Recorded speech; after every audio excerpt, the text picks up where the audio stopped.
ગાંધીનગરમાં 3 દિવસીય વાઇબ્રન્ટ ગુજરાત સમિટમાં 136 દેશોના પ્રતિનિધિઓ ભાગ લેવાના છે. તેમને મહાત્મા મંદિરમાં વિશેષ શાકાહારી વાનગીઓ પીરસવામાં આવશે. પ્રખ્યાત લીલા હોટલ દ્વારા આ સમિટ દરમિયાન ભોજનની વ્યવસ્થા કરવામાં આવી રહી છે.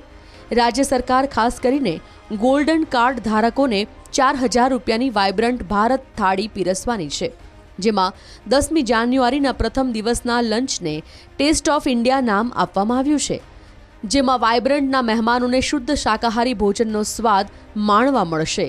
સાંજે મહેમાનોને ગુજરાતી થાળીનો સ્વાદ ચાખવા મળશે, જેમાં ખીચડી, કઢી સહિતની ગુજરાતી વાનગીઓ પીરસવામાં આવશે.